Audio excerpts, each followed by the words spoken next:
Hey guys, I'm Patrick Elliott, and this is my husband Phil. Hey guys. And today I am gonna cut his hair. All right guys, welcome to my salon. Phil has washed his hair, so we are ready to go. Before we get started, I'm gonna show you my amazing tools that I'm using today. I'm sure many of you are in the same scenario and don't have great clippers at home. So today I'm gonna be using my beard trimmers. These are by Wall. We're gonna make it work. And then also these beautiful tiny scissors. Why don't you tell me exactly what it is you want to do today? Okay, well obviously there's a lot of opportunity. There's a lot we're going to be doing today with this. But foremost, as I am a pretty particular client and person and definitely husband, as Patrick can attest to, I think it's really important for your quarantine hair clients to feel at ease, to have just like a nice fresh cover up towel, tightly secured. And you want to make sure that your client is very relaxed. So today I have provided a crisp glass of Sancerre. Here you are. Yes, which is my ultimate relaxation elixir. So this is greatly appreciated and something that I love to drink. Why don't you tell me about your hair and what it is you want to do today? We're going on about 6 weeks almost of no haircut. So it's kind of morphed into this Einstein Simba, almost kind of like a Tiger King. Which is really exciting too to show everyone because no one ever really sees me in my natural self. Another thing too about me specifically is I am going to be 40 in about 10 months from now, make it look good, and it actually covers the head, obviously, as everyone can see. I have a big head. So typically at the salon, I will request a 1.5 on the sides, and then I just want to do a light trim on the top. Okay, great. What I would recommend to all of you cutting at home, if he does a 1.5, err on the side of longer. Your goal is to just trim things up a bit. You don't want to do any crazy hairstyles or really experiment because the professionals aren't available to help you. Since you said a 1.5, let's do a 2. But step 1, we're gonna go around and do a 2, fairly low, just to begin. All right, don't cut my ears off. All right, ready? Yes. Is that on a 2? Yeah. Okay. Okay, so I've done a 2 so far up to about here, all the way around. And now I'm gonna go up with a 3 and begin to fade it out. Ow. Oh, sorry, I didn't cut you? No, but you could have. Just be careful. Don't run it over my ear. This is recording, babe.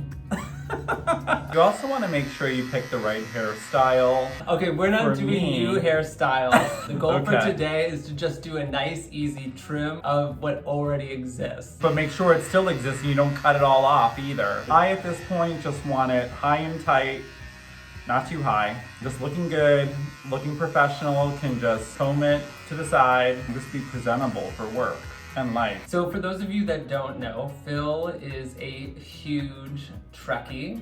I thought this would be a good opportunity to learn some knowledge about Star Trek, test his trivia, and find out what his thoughts are. So I've been a Trekkie for about almost 30 years. Okay, just pause real quick. So now I'm gonna do a 4 and continue to just follow that line up a little bit further and fade up and out. Like I said before, we don't want to go too high and tight because we don't want to end up looking like a monk or Ernie from Sesame Street. Phil, Okay. what would you say is your favorite series? Oh my gosh, this is the craziest question that I get so many times. There are at least 5 different Star Trek series spanning over 50 years, almost 60 years now. Star Trek has been in existence and just kind of the forefront of social commentary, of social evolution and justice, diversity, inclusion, all of those really, great ideas. I grew up on Star Trek The Next Generation, and I remember my mom showed me my first episode when I was relatively young, and because she was a huge Trekkie, she liked the original series, but then unfortunately, as obsessed as I became with Star Trek, my mom kind of fell out of it because I think I kind of annoyed her with how I was so obsessed with watching Star Trek all the time, and then she became kind of over it. However, there have been a couple of iterations since. So you had, after that, was Star Trek Deep Space Nine, and then Star Trek Voyager, and then Star Trek Enterprise, Star Trek Discovery, Star Trek Picard. I would say my most favorite Star Trek series is Star Trek Deep Space Nine. There are just a couple of characters in particular that I really relate to and who have actually given me the strength and the courage to like just like be myself and come to the city, work really hard, be strong, be confident, you know, but still be a good person and still, you know, have the right values. Who are your top 3 characters? I can't really do top 3. I could do like top 10, but if I had to choose, obviously from Star Trek Deep Space Nine, Major Kira, she was just my favorite. She is just like the epitome of all of my inspiration just as a person, just like a really strong fighter, resilient, good person, standing up for justice.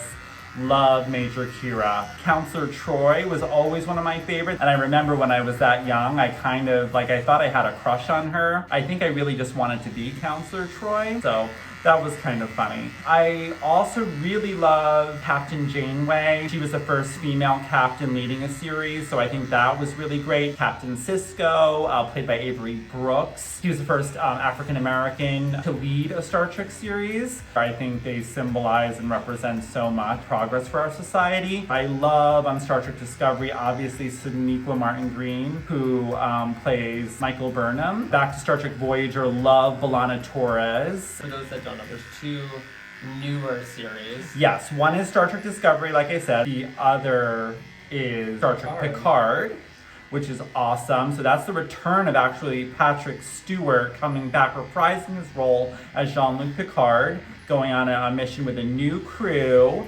And kind of like, it's really exciting about that because you see the flash forward, because in the end of Star Trek Voyager, there started to become this like back-to-back series and these movies, and it was all prequels. So you never knew like what happened after Voyager got home, what happened after, you know, everything went down in Star Trek Nemesis with the Enterprise and the Romulans, and it's like, we want to know. You know, the first interracial kiss on television was on Star Trek. It was on an original series episode between Lieutenant Uhura, played by Nichelle Nichols, and William Shatner, who plays Captain Kirk.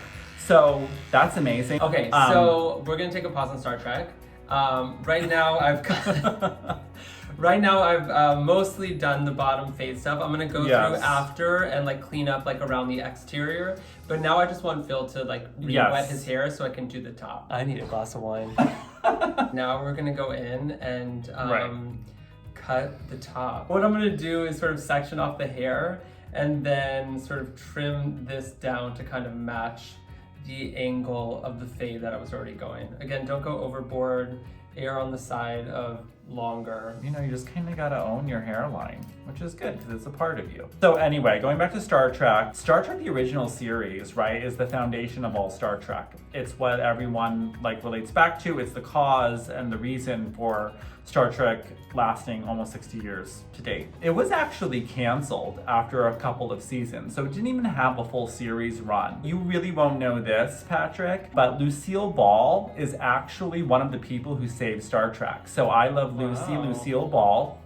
Desilu Productions, which was the production company, she was actually the one who said, you know what, in the beginning, like, this Star Trek, this has potential, keep it going. Is there a like a series or an episode that caused, maybe for you or within the Trekkie community, a lot of like upset? I think a hugely controversial thing was in the death of Data. So obviously Data has come back so many times. But Spoiler alert. Yeah, right. Spoiler alert over the last like 20 years that this has happened. I mean, I can't even say, even for the series that I don't favor the most, I don't think that there's anything out there or like anti-Trek or would like cause me to be like protesting on our street corner. But don't distract me with Star Trek trivia by chopping off all my hair. So where are we? How are we looking?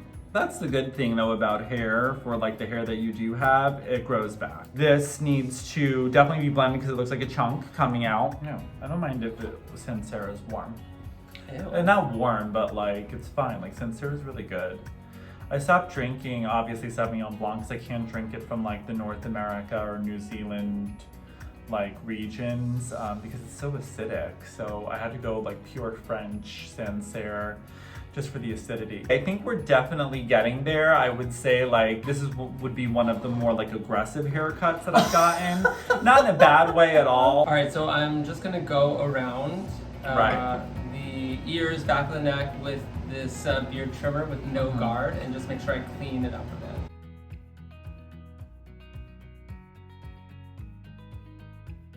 All right, so that's a wrap for now. Phil is gonna go shower and style his hair, and we'll be back in just a moment. And voila, the hair is styled and ready to go. Thank you guys for watching, hanging out with us as we try to figure out this at-home haircut and all of the Star Trek trivia. We hope that you guys stay healthy and safe out there. Thank you so much for watching, and Patrick for inviting me on your show. Wishing you and your loved ones a safe, healthy, and happy spring. Talk to you soon, guys. Live long and prosper.